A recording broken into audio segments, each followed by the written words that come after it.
قبلہ و کعبہ جناب علامہ سید ریاض حسین رضوی آف لاہور ذکر محمد و آل محمد بیان فرمائیں گے بر عظمت سیدہ بلندتر صلوات۔ بسم اللہ الرحمن الرحیم الحمدللہ رب العالمین ثم الصلاۃ والسلام علی سید الانبیاء والمرسلین سیدنا نبینا شفیع ذنوبنا و طبیب قلوبنا ابی القاسم محمد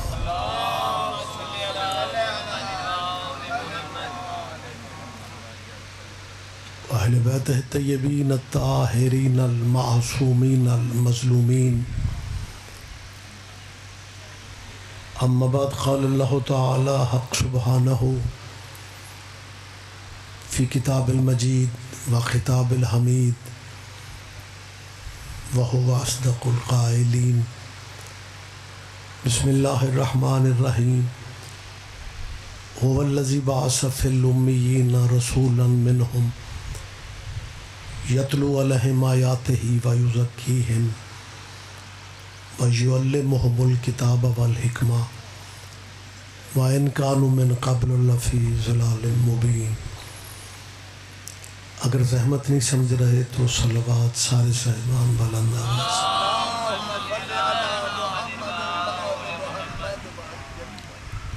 دعا ہے اللہ ہم سب کی حاضری عبادت میں شمار فرمائے۔ کہیں بھی جب ذکر اہل بیت کی محفل پاک کو حاضرین و سامعین کے ذہن میں کوئی نہ کوئی دعا ہوتی ہے اور اللہ کی بارگاہ میں آل محمد سے بڑا واسطہ بھی کوئی نہیں اور وسیلہ بھی کوئی نہیں۔ آل نبی کی عزت کا صدقہ اللہ آپ سب کی ذہنی قلبی دعائیں قبول فرمائے۔ ملکی حالات آپ کے سامنے ہیں، اپنے وطن کے تحفظ کے لیے خصوصی دعا کریں۔ مالک اس مٹی پہ اپنا رحم فرمائے، میرے ملک کے معاملات بہتر ہو جائیں۔ میں سمجھتا ہوں کہ مسلک مذہب کوئی بھی ہو، ایز اے پاکستانی ہمیں اپنے وطن کے تحفظ کی بقا کی دعا کرتے رہنا چاہیے، کیونکہ جو بندہ اپنی مٹی سے مخلص نہیں ہو سکتا اس نے اپنے دین سے مخلص کیسے ہونا ہے۔ لہذا دعا کیجئے میرے وطن کے حالات اللہ بہتر کر دے۔ آج کا یہ پروگرام قلخانی کے حوالہ سے ہے۔ مرحوم و مغفور سردار جابر علی خان صاحب، ہر دل عزیز علاقے کی شخصیت، غریب پرور، سیاسی، سماجی، ہر میں سمجھتا ہوں فیلڈ میں جن کا بڑا نام تھا اس علاقے کا، آپ دعا فرمائیں مالک ان کے درجات بلند فرمائے، میرا اللہ ان کے سارے سفر آسان فرما دے، اور مرحوم کے جابر خان صاحب کے لواحقین کے بچوں کے میرا مالک اللہ رزق، عزت، بخت، اقبال میں اضافہ فرمائے۔ اور سب سے بڑی دعا کیجئے ولی الامر مولا کے ظہور پاک میں میرا اللہ تعجیل فرمائے۔ اب تھوڑے نہیں، بہت کافی ہیں۔ ان دعاؤں کی قبولیت کے لیے ایک صلوات سارے صاحبان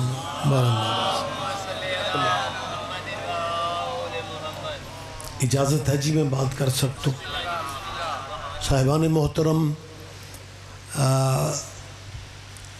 قلخانی ایصال ثواب، موت، جہاں تک موت کا تعلق ہے، میری آواز آپ تک پہنچ رہی ہے جی؟ جہاں تک موت کا تعلق ہے، میں بڑے باخبر لوگوں سے بات کر رہا ہوں، اور یہ فقرہ میں فوراً ادا اس لیے نہیں کر رہا کہ آپ تھوڑا متوجہ ہو جائیں۔ حضور، یہ جو موت ہے نا، یہ ایک ایسا قانون قدرت ہے کہ موت مذہب نہیں دیکھتی۔ یہ نہیں ہے کہ کوئی مخصوص مذہبوں کے لیے موت ہے، ایسا قطعاً نہیں ہے۔ جو اللہ کو مانتے ہیں وہ بھی مر جاتے ہیں، اور جو اللہ کو بالکل نہیں مانتے وہ بھی مر جاتے ہیں۔ مرنا ہر کسی نے ہے۔ موت ایک ایسی حقیقت ہے جس کا ذکر قرآن مجید میں جب اللہ نے کیا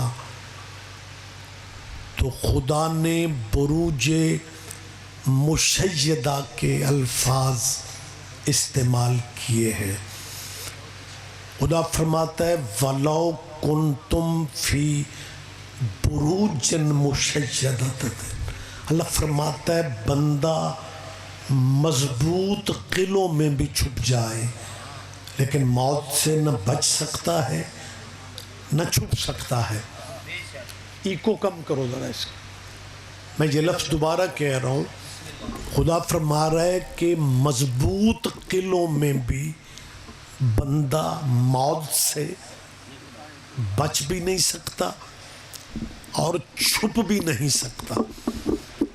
مجھے یہ فقرہ تیسری دفعہ کہنا پڑ رہا ہے تاکہ ذہنی طور پہ آپ قریب آ جائیں۔ اللہ فرما رہا ہے مضبوط قلعوں میں بھی اگر بندہ کہے کہ میں موت سے چھپ جاؤں گا، اللہ کہہ رہا ہے کہ بندہ نہیں چھپ سکتا۔ بڑے ماشاءاللہ نکھرے نتھرے چہرے میرے سامنے ہیں۔ مضبوط قلعے میں نے نہیں کہا، مضبوط قلعے اللہ کہہ رہا ہے۔ تو زمیندار مجمع خود سوچو وہ قلعے کتنے مضبوط ہوں گے جنہیں اللہ مضبوط کہہ رہا ہے۔ مہربانی سے ایسے مضبوط قلعوں میں بھی خدا فرما رہا ہے بندہ موت سے بچ نہیں سکتا۔ اس کا مطلب ہے موت اتنی کنفرم حقیقت ہے کہ کسی ذی روح کو اس سے بچنے کا کوئی راستہ نظر ہی نہیں آتا، بلکہ ماشاءاللہ سارے مسلک، سارے مذہب، اور میں سمجھتا ہوں گلدستہ سجا ہوا ہے سردار جابر خان کی کلخانی پہ، سارے مذہبوں کا، سارے مسلکوں کا۔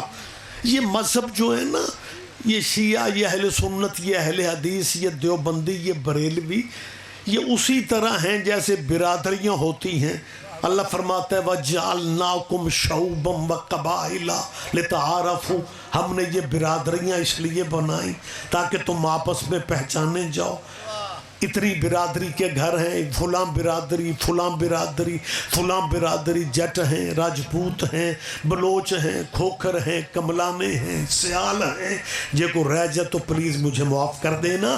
جیسے یہ برادریاں ہوتی ہیں نا، میں سمجھتا ہوں مذہب بھی اسی طرح ہیں۔ اتنے گھر اہل سنت کے ہیں، اتنے گھر شیعوں کے ہیں، اتنے دیوبندیوں کے ہیں، اتنے بریلویوں کے ہیں۔ یہ صرف پہچان کے نام ہیں، وگرنہ کربلا والی قربانی کے بعد نبی کا بیٹا ثابت کر گیا ہے کہ مذہب قیامت تک دو ہی چلیں گے، یا یزید والے یا حسین والے۔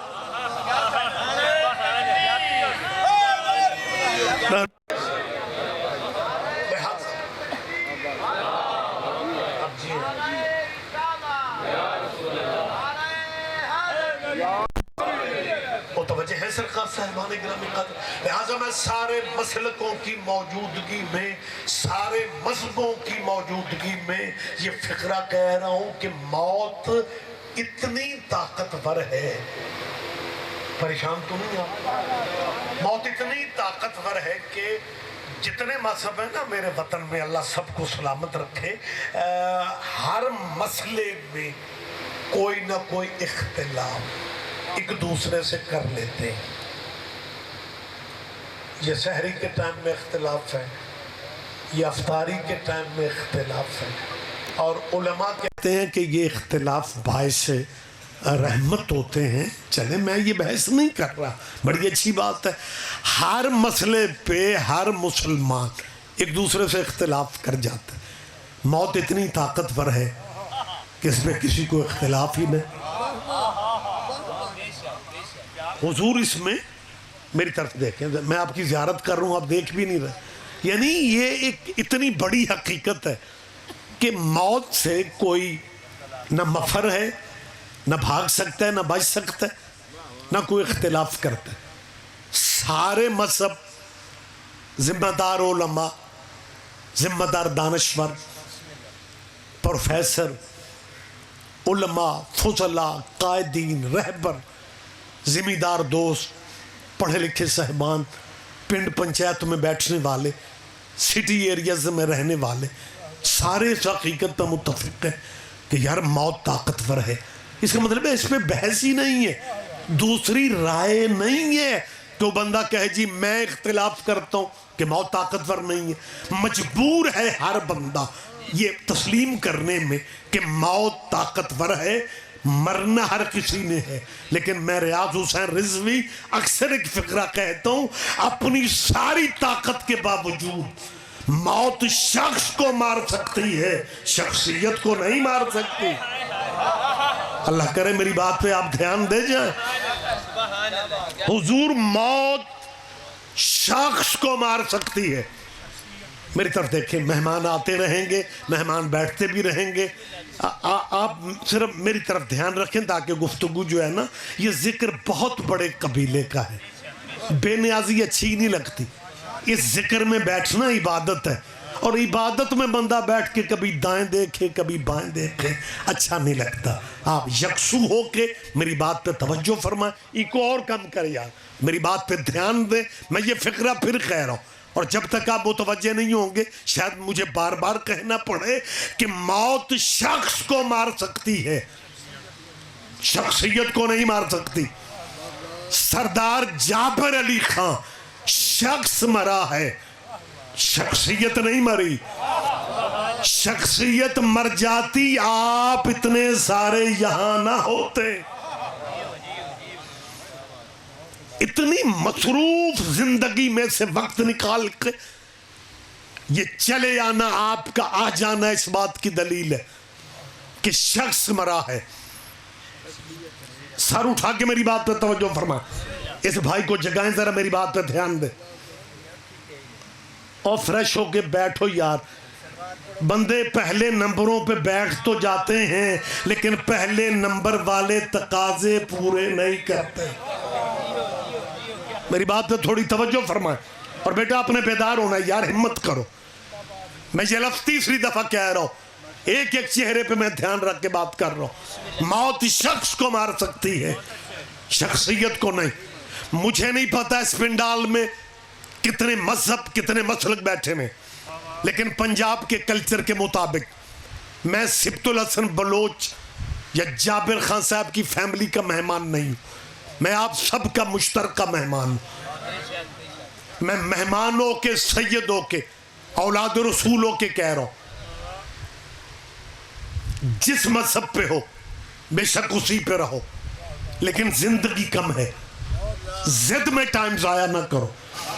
اپنے مذہبوں میں رہتے ہوئے اپنے ذہنوں میں آل محمد کی محبت کی جگہ رکھ لو. اپنے مذہبوں میں رہتے ہوئے اپنے ذہنوں میں محمد و آل محمد کی محبت کی جگہ رکھ لو، کیونکہ واحد قبیلہ آل نبی کا ہے جو شخص کو شخصیت بنا دیتا ہے. آپ جیے بہت شکریہ سر، بہت شکریہ. اور یہ ممکن ہی نہیں ہے یار کہ بندہ پیار آل نبی سے کرتا اور پھر اس کا توحید پہ ایمان نہ ہو. ہمارے اس ملک میں ٹھیک ہے ایک تحریک کمپین کچھ عرصہ پہلے کی چلی ہوئی ہے، میں ممبر پہ اعلان کر رہا ہوں، ہم اللہ کو لا ریب سمجھتے ہیں. میری تائید کریں، آپ دانا چہرے بیٹھے ہیں. بلکہ دوسرا فقرہ کہہ رہا ہوں، ہم اللہ کو آل محمد کا بھی اللہ سمجھتے ہیں، ہم اللہ کو مولا علی کا بھی خدا سمجھتے ہیں. لیکن یہ بات بڑی عجیب میرے اس ملک میں چلی ہوئی ہے کہ بندے آسرا توحید کا لے لیتے ہیں اور تبلیغ اپنے فرقوں کی کرتے ہیں. پتہ نہیں میری بات آپ تک پہنچ رہی ہے یا نہیں. اللہ اکبر. جواب دیا کریں، نعرے کا جواب دیا کریں. نعرہ رسالت، نعرہ رسالت، یا رسول اللہ. نعرہ حیدری، نعرہ حیدری. سرکار ہو یہ رہا ہے کہ بندے فرنٹ پہ اللہ کو رکھتے ہیں اور تبلیغ اپنے مسلکوں کی کرتے ہیں. یہ ایک لمبا یہ بھائی مجھ سے بعد میں رابطہ کر لیں کہ موت کا اگلا سفر کیسا ہوگا. میں تے اجے مر کے نہیں دیکھیا. یہ کسی ایسے بندے سے رابطہ کریں گے. مطلب ہر بندے کا موڈ ہوتا ہے میں کوئی نہ کچھ چٹ بھیجوں. جس بندے نے کچھ پوچھنا ہوتا ہے وہ مطلب بعد میں بھی مل سکتا ہے. لہذا جب ایک اجتماعی بات ہو رہی ہے تو وہ بات کرنے دینا چاہیے. متوجہ آپ پریشان تو نہیں بیٹھے ہوئے. میں گزارش کیا کر رہا ہوں، اللہ لا ریب، میری تائید کرو. اللہ بے عیب، وہ علی کل شیء قدیر. نہ اللہ کی کوئی ند ہے نہ ضد ہے، مثل اس کے کوئی شے نہیں، شریک اس کا کوئی ہے نہیں. جب ہم یہ سارے مسلمانوں کا توحید کے بارے میں مشترکہ عقیدہ ہے کہ اس کا وہ لا شریک ہے، وہ لا ریب ہے، وہ علی کل شیء قدیر ہے. لیکن میرے یہاں پہ کچھ دوستوں نے کمال کیا ہے اور وہ سٹیکر لگا کے بیٹھ جاتے ہیں میرے لیے میرا اللہ کافی ہے. ہن اللہ نال متھا کون لائے بھئی؟ جب لکھا ہوا ہے کہ میرے لیے میرا اللہ کافی ہے، سوائے خاموشی کے آپ کے پاس کچھ نہیں ہے. لیکن میری اپیل ہے، میں برادرانہ ماحول میں بات کرتا ہوں، سید قبیلے سے میرا تعلق ہے. میں ساؤنڈ اسپیکر پہ اعلان کر رہا ہوں کہ مسلکن میں شیعہ ہوں، لیکن کسی مذہب سے میرے ذہن میں نفرت نہیں ہے. کیونکہ جس نبی کا ہم کلمہ پڑھتے ہیں نا، اس نے نفرت کی تعلیم ہی نہیں دی، بلکہ اس نبی کی سیرت تو یہ ہے کہ اس نبی کے سر پہ کوڑا پھینکنے والی مشرقہ بھی جب بیمار ہو گئی تھی، حضور اس کی خیریت پوچھنے گئے تھے، مذہب پوچھنے تھوڑے ہی گئے تھے. لہذا دین اسلام میں نفرت کی گنجائش ہی نہیں ہے. میں نے ابھی آپ سے کہا کہ مسلکن میں شیعہ ہوں، سید قبیلے سے، رضوی قبیلے سے میرا تعلق ہے، لیکن کسی مذہب سے، کسی مسلک سے میں نفرت نہیں کرتا. میں سمجھتا ہوں کہ اگر ہم شیعہ سنی اہل حدیث دیوبندی الیکشنوں میں بھائی بن سکتے ہیں، مجلس والے دن بندے گلی کیوں بدل جاتے ہیں؟ اور یہ مجلس کے لفظ سے پریشان نہ ہوا کرو، اصل میں مجلس ذکر ہے تیرے نبی کے بچوں کا. تمہارے حضور نبی پاک کی اولاد کے ذکر کی محفل پاک کو مجلس، یہ کلخانی ہے، اس میں ذکر کر رہا ہوں محمد و آل محمد. مجھ سے پہلے تلاوت بھی کی گئی، بعد میں تلاوت کے بعد میں نے خطبہ پڑھا جس میں توحید کا تذکرہ بھی تھا. جو آیت میں نے پڑھی اس میں رسول اللہ کا تذکرہ بھی تھا. مجھے سمجھ نہیں آتی بندے کچھ اس ذکر سے بچتے کیوں ہیں. کہتے ہیں جی حسین کی مجلس اگر ہے تو شیعہ جانے تو حسین جانے، اور اپنے مسلکوں میں رہ کے اگلی بات بھی سوچ لو، حسین جیسا ہیرا شیعوں کو دے کے تم نے اپنے پاس رکھا ہی کیا ہے؟ اور اس خاندان کو، محمد و آل محمد کو مذہبوں میں تقسیم نہ کرو، نقصان میں رہو گے۔ یہ وہ قبیلہ ہے جس پہ درود نہ پڑھا جائے تو کسی کی بھی نماز نہیں ہوتی۔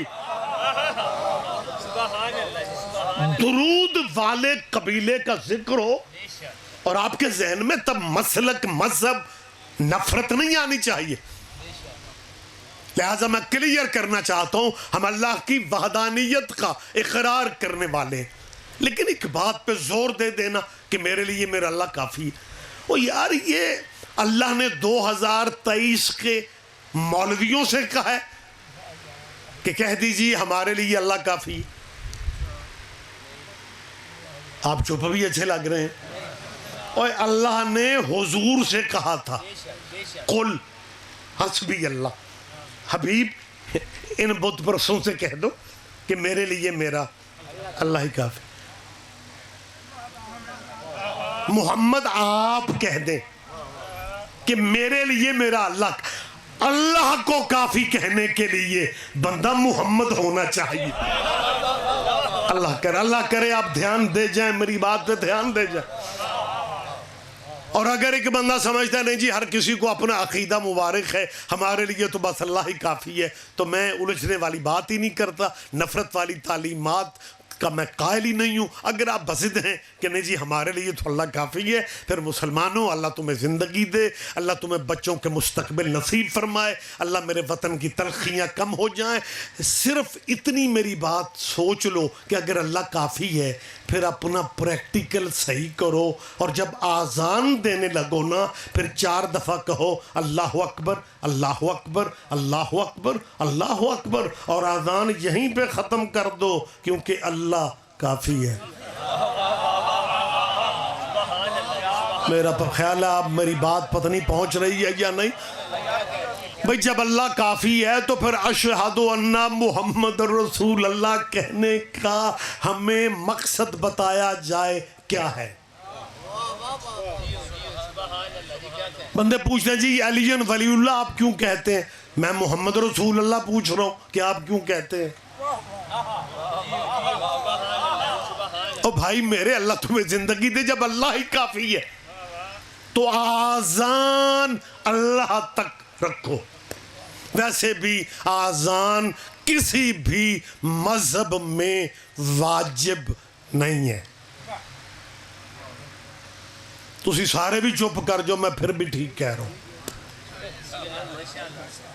اور واپڈا کی وجہ سے پنڈ میں آذان نہ ہو اور بندے کہیں آج نماز تو چھٹی ہے۔ آذان نہ بھی ہو نماز پھر بھی واجب ہے۔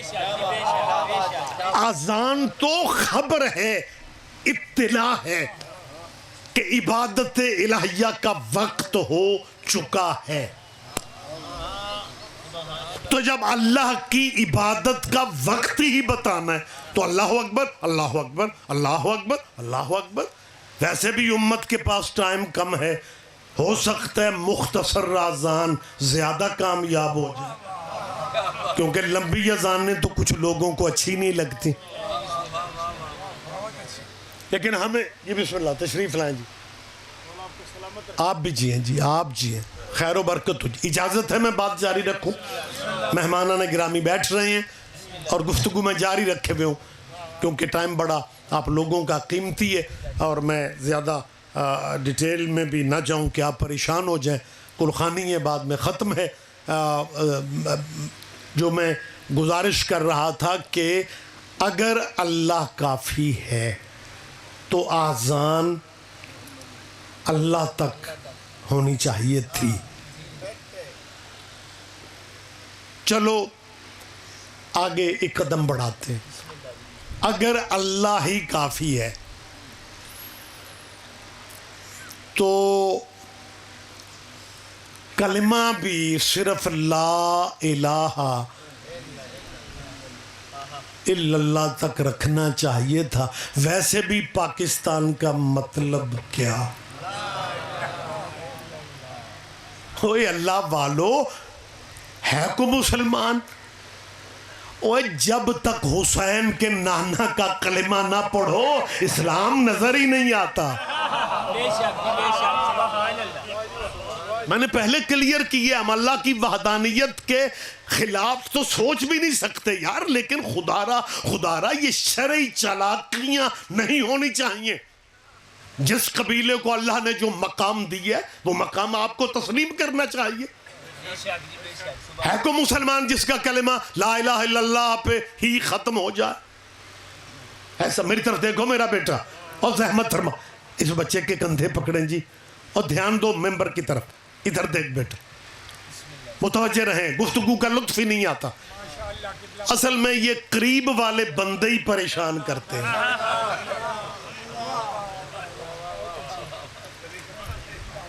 اور بھائی اگر اللہ کافی ہے تو چلو کلمے سے آگے بڑھتے ہیں. نماز اللہ کی پرائیویٹ عبادت ہے.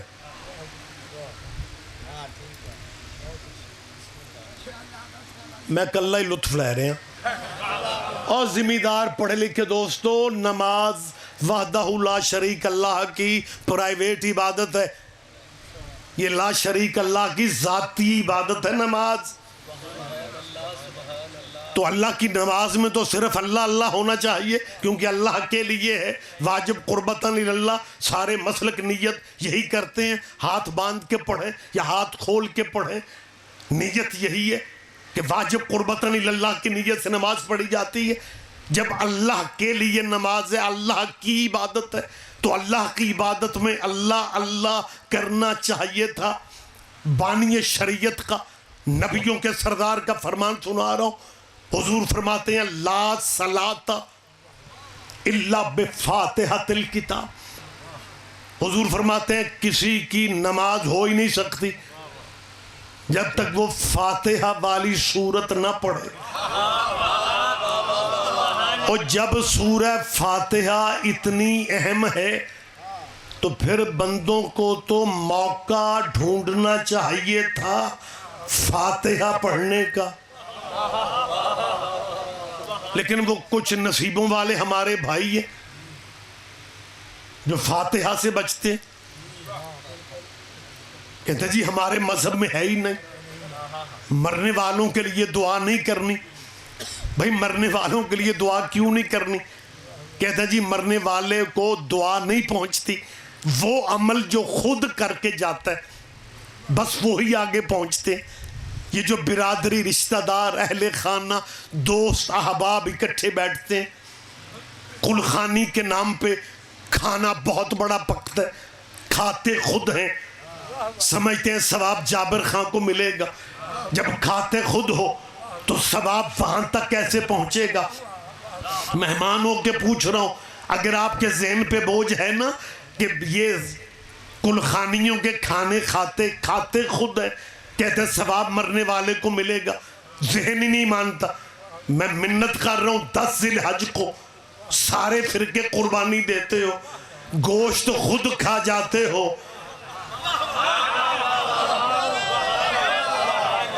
میری بات پہ میرا خیال ہے سارے بندے دھیان ہی نہیں دے رہے. بھائی گوشت آپ مسلمان خود ہی نہیں کھاتے, ثواب جی نہیں پہنچا. کیوں نہیں ثواب پہنچتا؟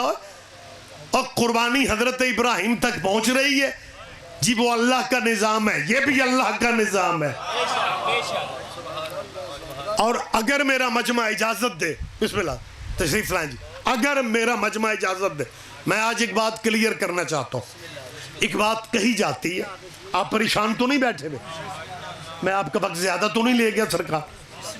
اور تھوڑی ماشاءاللہ نہیں تے انا للہ پڑھو میں ٹر جاؤں. اور لیکن خدا کے لیے دھیان دو یار, اتنا سفر کر کے بندہ آپ سے بات کرنے کے لیے آتا ہے اور آپ ادھر ادھر متوجہ ہو جاتے ہیں. سسٹم قلخانی کا ہے, مہمانوں نے آنا بھی ہے, مہمانوں نے بیٹھنا بھی ہے, جو جہاں جیسے جیسے آتے رہیں گے بیٹھتے رہیں گے.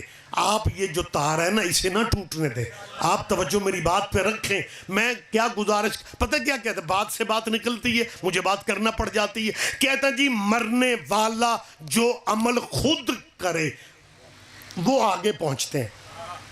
یہ جو مرنے والے کے بعد دعا کی جاتی ہے نا, مرنے کے بعد دعا نہیں پہنچتی. میں نے ایک صاحب سے کہا، میں نے کہا جی سورہ فاتحہ کے بارے میں اللہ نے قرآن میں کہا، ماشاءاللہ پڑھے لکھے مذاہب سارے بیٹھے ہوئے ہیں، اللہ قرآن اور بحمدللہ شکر ہے ساڑھے سارے اندے گھراں چتریاں سے پاریاں لائی، مطلب بحمدللہ یہ اللہ کا بڑا کرم ہے جی. تو اللہ اس قرآن میں کہہ رہا ہے وَلَقَدْ آتَيْنَاكَ سَبْعًا مِّنَ الْمَثَانِي وَالْقُرْآنَ الْعَظِيمِ. یہ سورہ فاتحہ کا میں آپ کو وزن بتا رہا ہوں. اللہ فرماتا ہے حبیب ہم نے تجھے 7 مثانی، یہ 7 آیتیں، 7 عربی میں 7 کو کہتے ہیں، مثانی جسے دہرایا جائے. اپنے اپنے مذہبوں کے جن پہ تسلی ہے نا آپ کی ان سے پوچھ لو 7 مثانی کس کا نام ہے؟ کہتا ہے جی الحمد کا ایک نام 7 مثانی بھی ہے. اور الحمد کا یہ وزن دیکھو، اللہ فرماتا ہے حبیب ہم نے تجھے الحمد والا سورہ بھی دیا اور قرآن بھی دیا. یعنی وزن میں شیعہ سنی اہل حدیث بھائیو، وزن میں یہ سورہ فاتحہ پورے قرآن کے برابر ہے. اللہ کرے میری بات آپ تک پہنچ رہی ہو. یہ سورہ فاتحہ کا اگر وزن کیا جائے نا تو یہ سورت پورے قرآن کے برابر کا وزن رکھتی ہے.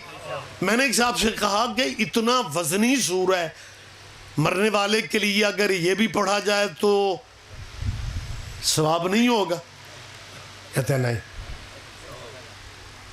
کیوں؟ کہتے ہیں گنجائش ہی نہیں ہے.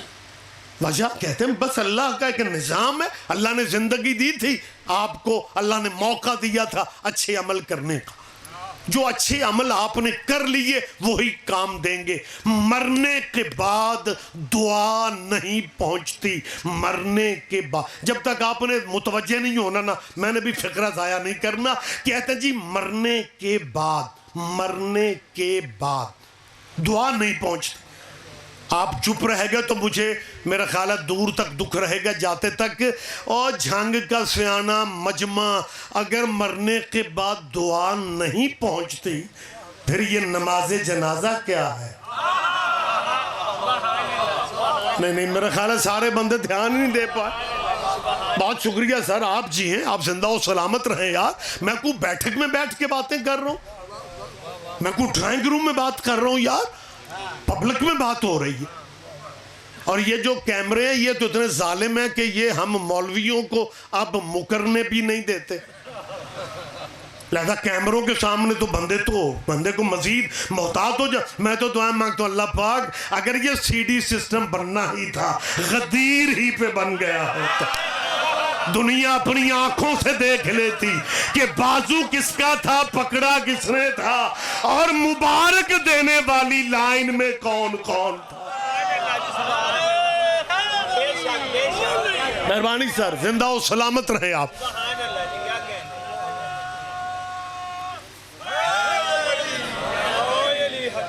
متوجہ ہے سرکارہ؟ بھائی اصول کی بات ہے کہ اگر مرنے کے بعد دعا نہیں پہنچتی ہمیں بتایا جائے نماز جنازہ کیا ہے.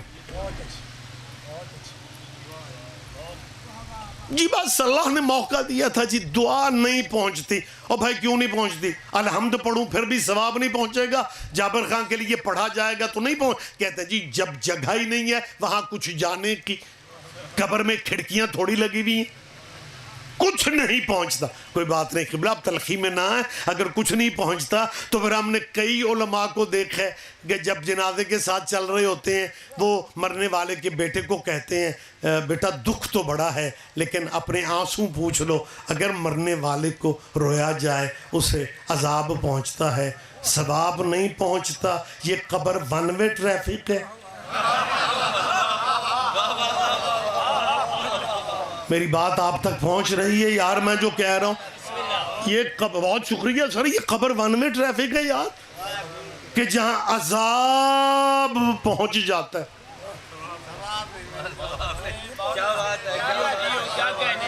بہت نکھرا نتھرا مجمع باخبر نورانی روحانی چہروں کی موجودگی میں کہہ رہا ہوں، ایک بات ذہن میں رکھنا، اگر مرنے کے بعد عذاب یا ثواب پہنچنے کی گنجائش نہ ہوتی، اگر مرنے کے بعد عذاب یا ثواب کی گنجائش نہ ہوتی نا، تو ہر مرنے والے کی جنت جہنم کا فیصلہ قبر کی پہلی رات میں کر دیا جاتا، یہ قیامت کا دن مقرر کرنے کی ضرورت ہی نہ ہوتی۔ سبحان اللہ سبحان اللہ سبحان اللہ۔ بہت شکریہ بہت شکریہ، وقت زیادہ ہوتا جا رہا ہے، آپ زحمت فرمائیں، بات میں کلوز کر رہا ہوں۔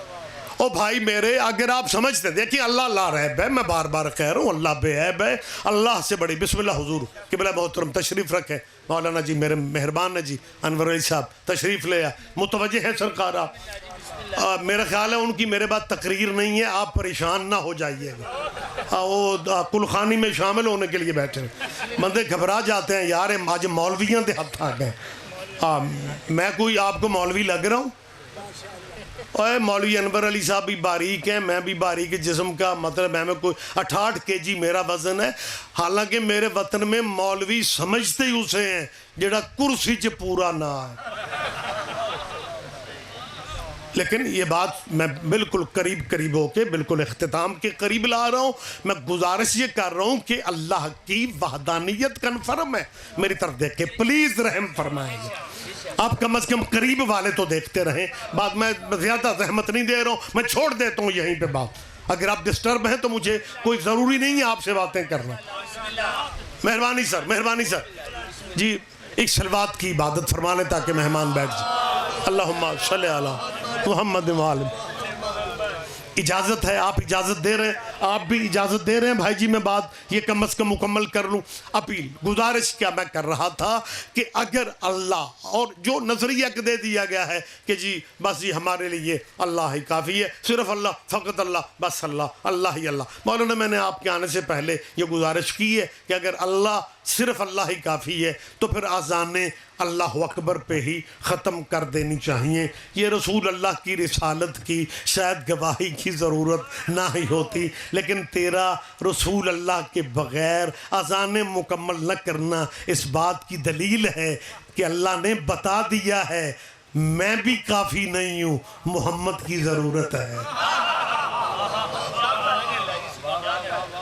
بہت شکریہ شیعہ سنی اہل حدیث دوستو، میں بات بالکل آخر پہ لا رہا ہوں، نماز اللہ کی پرائیویٹ عبادت،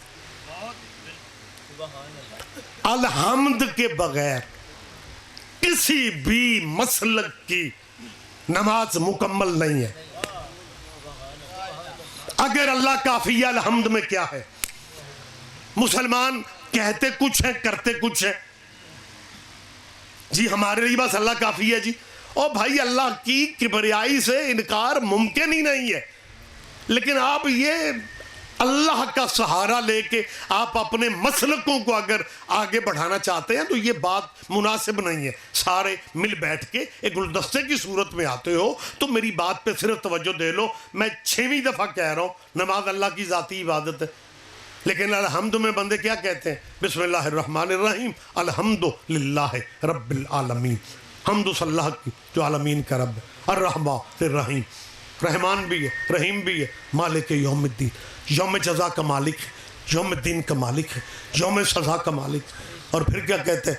ایاکا، بول پڑھو کو FIR میں نام آ رہا ہے، آیتیں آپ کو یاد نہیں ہیں یار؟ ایاکا نعبدو و ایاکا نستعین، عبادت بھی تیری کرتے ہیں، مدد بھی تجھی سے چاہتے ہیں۔ اس کے بعد کیا کہتے ہیں؟ اہدنا الصراط المستقیم، پلیز اللہ ہمیں سیدھا راستہ دکھا۔ اور پھر کہتے ہیں صراط الذین انعمت علیہم، راستہ ان لوگوں کا دکھا۔ وہ آپ تو دکان کے تھڑے پہ کہہ رہے تھے میرے لیے اللہ کافی ہے، اور اللہ سے کہہ رہے ہیں راستہ ان لوگوں کا دکھا جن پہ تیری نعمتیں نازل ہوئی ہیں۔ یہ لوگ کون ہیں جن کے بغیر اللہ کی نماز بھی نہیں ہو رہی؟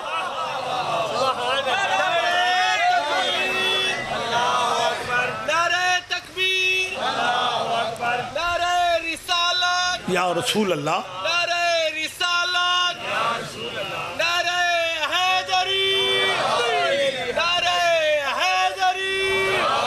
صراط الذین انعمت علیہم. یہ آیت ہے قرآن کی، فاتحۃ الکتاب کی آیت ہے میری جان.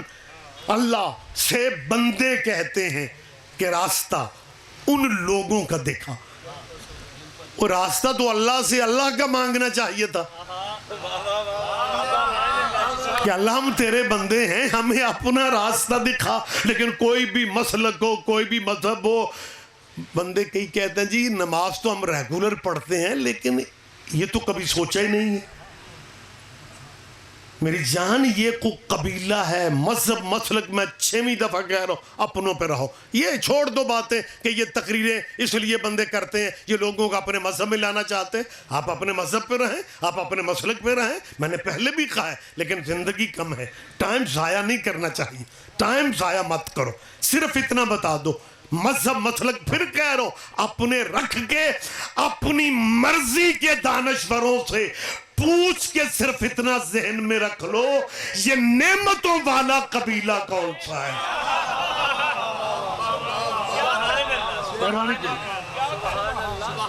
ہاں آپ جی عمار صاحب، ہمیں صرف اتنا بتا دیا جا یہ نعمتوں والا خاندان کون سا ہے، یہ نعمتوں والا قبیلہ، یہ نعمتوں والی فیملی کون سی ہے. راستہ نعمت والوں کا مانگا جاتا ہے، دولت والوں کا نہیں. کسی مسلک میں یہ ترجمہ نہیں ہے اللہ راستہ ان لوگوں کا دکھا جن کے پاس دولت بہت ہے. دولت والے بہت سے ہوں گے لیکن راستہ دولت والوں کا نہیں ہے، راستہ نعمت والوں کا ہے. دولت اور ہے، نعمت اور ہے. دولت کے سہارے بندہ ستاروں تک جا تو سکتا ہے لیکن دولت کے سہارے بیٹی کی شادی پہ ستارے کمی بنا کے نہیں لا سکتا. بسم اللہ سر، بسم اللہ سر.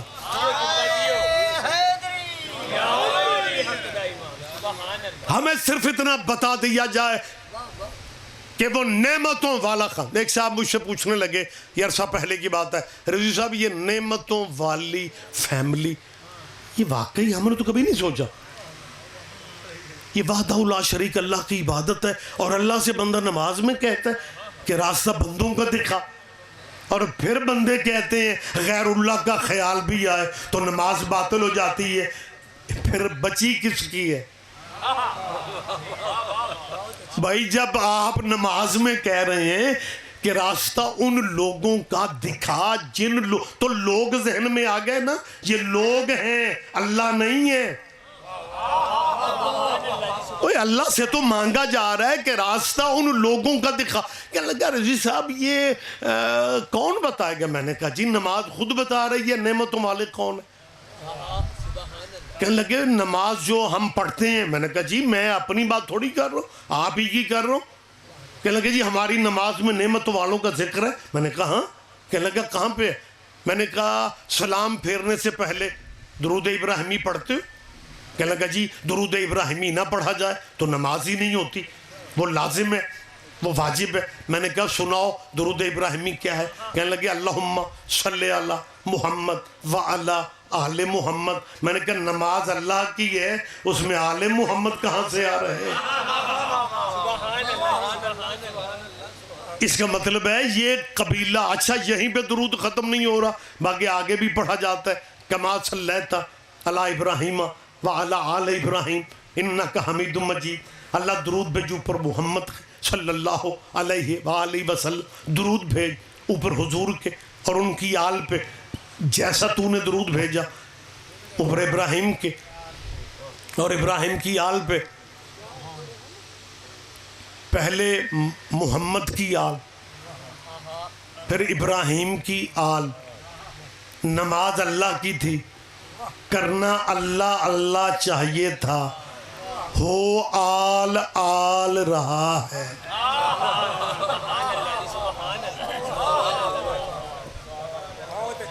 مسلمانوں خدارا تم نے اسلام کی ہسٹری عام الفیل سے شروع کی ہے. یہی زیادتی ہوئی ہے مسلمانوں کی نسلوں کے ساتھ کہ جی عیسائی کعبہ گرانے آیا تھا اور وہاں سے جناب ہسٹری شروع ہو گئی. اٹھاؤ قرآن، اپنی اپنی مرضی کے دانشوروں سے پوچھو ابراہیم کے بغیر تیرا دین کیسے پورا ہو رہا ہے؟ آغاز پہلا مسلم اللہ نے قرآن میں ابراہیم کو کہا ہوا سماکم مال مسلمین، ان کا نام مسلم رکھا گیا، پہلا مسلم. اور یہ درود بھی گواہی دے رہا ہے، درود ابراہیمی بھی اللہ آل محمد پہ اسی وقت تمام ہو گیا. میں اپنے دانا مجمع سے پوچھ رہا ہوں، آج لازم سمجھ کے جب اپنے گھروں میں جاؤ اور کوئی پڑھا لکھا دینی رہنما یا کوئی عالم دین مل جائے تو ان سے کہنا جی نماز میں ہم درود ابراہیمی پڑھتے ہیں، ہمیں قبلہ صرف اتنا بتا دیا جائے کہ آل محمد کون ہے اور آل ابراہیم کون ہے. یار یہ رٹی رٹائی نمازیں پڑھے جا رہے ہو کہ اللہم صلی علی محمد وعلی آل محمد کما صلیت علی ابراہیم وعلی آل ابراہیم انک حمید مجید. اللہ آل محمد پہ اسی طرح درود بھیج جیسے تو نے ابراہیم کی آل پہ بھیجا. اس کا مطلب ہے درود ہوتا ہی آل پہ ہے، نہیں تو نمازوں پہ نظر ثانی فرماؤ. آپ نمازوں میں ایڈٹ نہیں کر سکتے تو علماء سے پوچھیں یہ آل محمد کون ہے، یہ آل ابراہیم کون ہے. بھرا پنڈال ہے مسلمانوں کا. ایک بات ذہن میں رکھنا، آل محمد کا آپ کو کافی حد تک پتا ہے کہ آل محمد کون ہے. آل محمد حسن ہے، آل محمد حسین ہے، آل محمد سیدہ ہے، یہ تو آپ کو خبر ہے. 12 اماموں تک یہ سارے آل محمد ہیں. بندے کہیں گے جی آل ابراہیم کون ہے؟ بالکل تقریر میں کلوز کر رہا ہوں. آل محمد حضور کی اولاد کو کہتے ہیں اور آل ابراہیم محمد کے باپ دادا کو کہتے ہیں. تمہارے نبی کے آبا و اجداد آل ابراہیم ہے، تمہارے نبی کے باپ دادا. میری بات پہ یقین نہیں آتا تو انہی علماء سے پوچھنا کہ جس نبی کا ہم کلمہ پڑھتے ہیں اس نبی کا شجرہ کیا ہے. لیکن جنہیں اپنے شجروں سے دلچسپی نہیں وہ حضور کا شجرہ کیسے بتائیں گے؟ ہم بتاتے ہیں تیرے نبی کا سلسلہ ابراہیم سے اسماعیل، اسماعیل سے قدار، قدار سے حمل، حمل سے بنت، بنت سے ہمشی، ہمشی سے عدنان، عدنان سے ماد، ماد سے نزار، نزار سے مدرکہ، مدرکہ سے خزیمہ، خزیمہ سے کنانہ، کنانہ سے فار، فار سے غالب، غالب سے لوئی، لوئی سے کعب، کعب سے مرہ، مرہ سے کلاب، کلاب سے قصے، قصے سے عبد مناف، عبد مناف سے ہاشم، ہاشم سے عبد المطلب.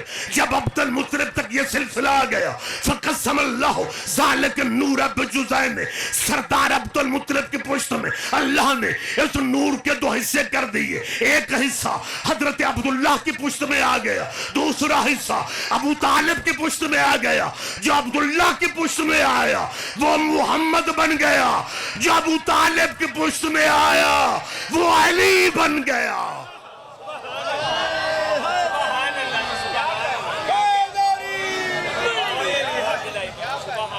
مسلمانوں یہ قبیلہ درود والوں کا قبیلہ ہے.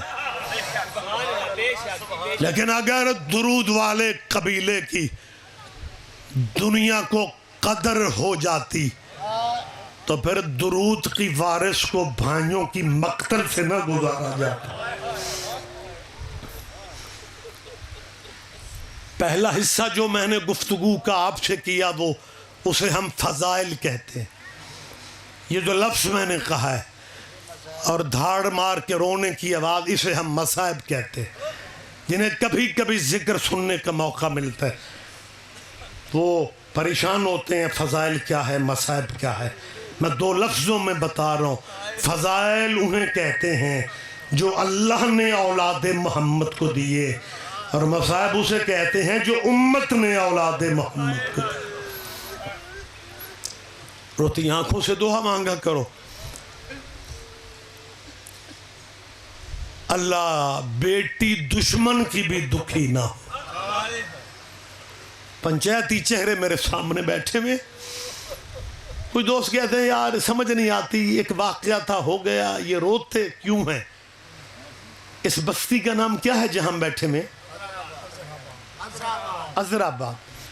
عذرآباد کے رہائشیوں میں سے کوئی بیٹی بیرون ملک چلی جائے، اس کی شادی ہو جائے، ہجرت ہو جائے اس فیملی کی، اور وہ 6 سال کے بعد اس آبادی میں آ کے کیا پوچھتی ہے یہ پنڈ کون سا؟ بیٹیوں کو پیک کے راستوں کی بڑی خبر ہوتی، بیٹیوں کو پیک کی گلیاں بڑی یاد ہوتی، اور ہمارے رونے کی صرف ایک وجہ ہے، بیٹی 4 سال بعد 6 سال بھی آئے بعد میں اسے اپنے پنڈ شہر کی گلیاں پوچھنی نہیں پڑتی۔ درد یہ رلاتا ہے 2.25 سال کے بعد تیرے نبی کی بیٹی اپنے نان کے شہر کے دروازے پہ کھڑی ہو کے پوچھ رہی تھی، سجاد بیٹا یہ شہر کون سا ہے؟ آباد رہو، آباد رہو، اللہ تمہیں ذاتی دکھوں میں نہ رلا، اللہ آپ کو ذاتی غموں میں کبھی نہ رلائے۔ بات میں نے ختم کر دی۔ یہ بیٹیوں کا رشتہ ہی وکھرا ہوتا ہے، یہ رشتہ ہی قدرت نے احساس والا، کمال احساس والا رشتہ ہے۔ میں صرف 2 یا 3 منٹ آپ کے لے رہا ہوں، میں معذرت بھی چاہتا ہوں کسی کا دل دکھے، روایت ایسی ہے، متبادل میرے پاس فکر نہیں ہے۔ تاریخ نے نواب صاحب یہ وقت بھی دکھانا تھا کہ ابو سفیان کا پوتا تخت پہ بیٹھا شراب پی رہا تھا اور ابو طالب کی بیٹیاں قیدی بن کے اس کے دربار میں کھڑی۔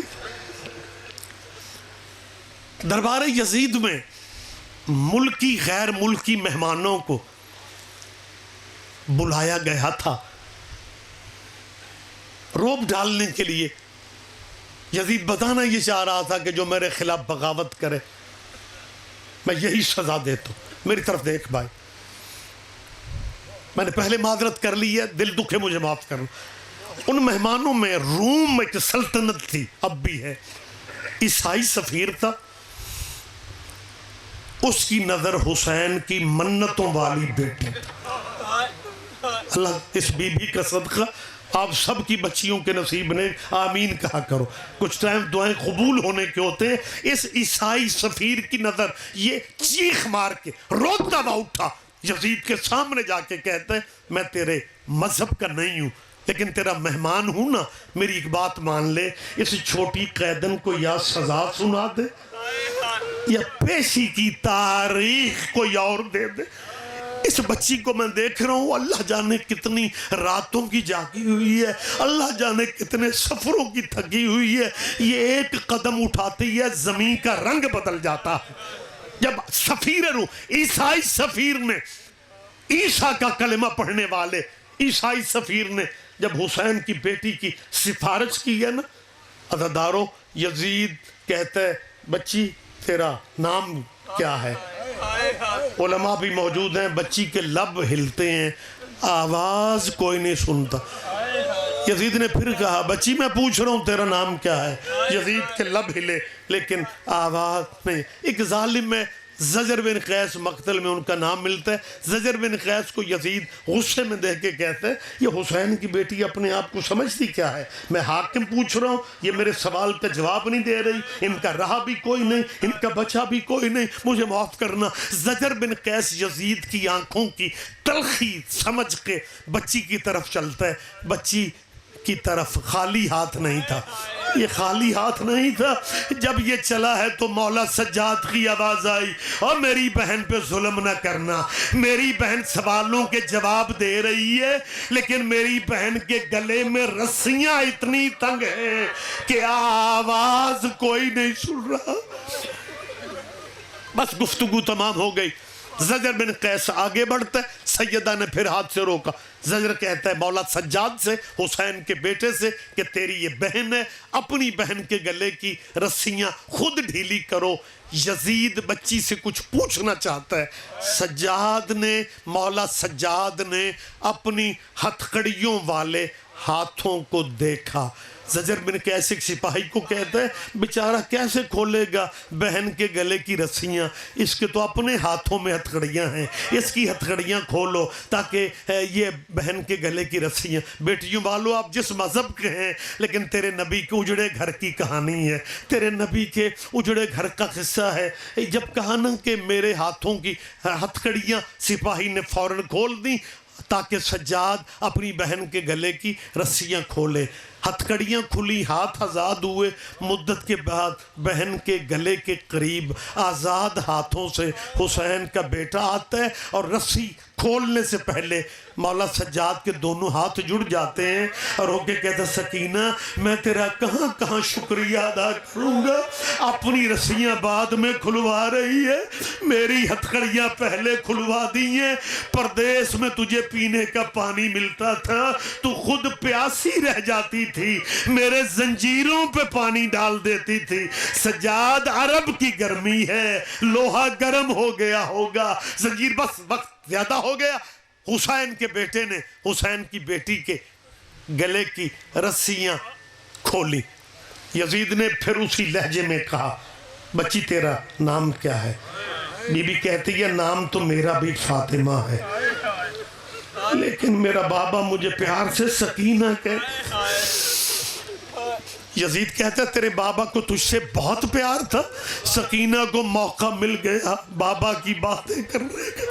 یتیموں کا بڑا دل چاہتا ہے لیکن اگر کوئی بات نہ کرنے دے تو پھر روتے ہی رہتے ہیں نا۔ سکینہ کو شام غریبہ کے بعد کسی نے بابا کا نام لینے نہیں دیا، اگر بابا کا نام لیتی تھی تماچے مارے جاتے تھے۔ آج پہلی دفعہ موقع ملا جب یزید نے کہا بچی تیرے بابا کو تجھ سے بہت پیار تھا۔ 3.5 پونے 4 سال کی سکینہ بچپن کے لہجے میں کہتی ہے میرے بابا مجھ سے بہت پیار کرتے تھے، میرے بابا کہا کرتے تھے سکینہ ہر کوئی اللہ سے بیٹے مانگتا ہے، میں نے راتوں کو اٹھ کے تہجد کی اذانوں میں نمازوں میں میں نے دعاؤں میں بیٹا تجھے مانگا تھا۔ میرے بابا کہا کرتے تھے میں نے ہمیشہ یہ دعا کی ہے یا اللہ مجھے وہ بیٹی عطا فرما جو میرے بغیر زندہ نہ رہ سکے، جس کے بغیر میں نہ جی سکوں۔ بچی بابا کی باتیں کرتی کرتی اور بیٹیوں والوں میں آخری فکرہ کہہ رہا ہوں، بچی کے منہ سے یہ لفظ نکلے کہ نماز فجر کے بعد میرے بابا نماز مسجد نبوی میں پڑھ کے جب گھر آتے تھے نا میرے لیے تازہ کھجوریں لاتے تھے، مجھے اپنی گود میں بٹھا کے تازہ کھجوریں کھلاتے تھے۔ اب اس ظالم نے ظلم والی اخیر کر دی، کہتا ہے بچی اگر تجھے کھجوریں پسند ہے میرے تخت کی پہلی سیڑھی پہ یہ تشت پڑھا ہوا ہے، اس میں کھجوریں موجود ہیں، آگے بڑھ کے رومال ہٹا کے کھجوریں اٹھا لے۔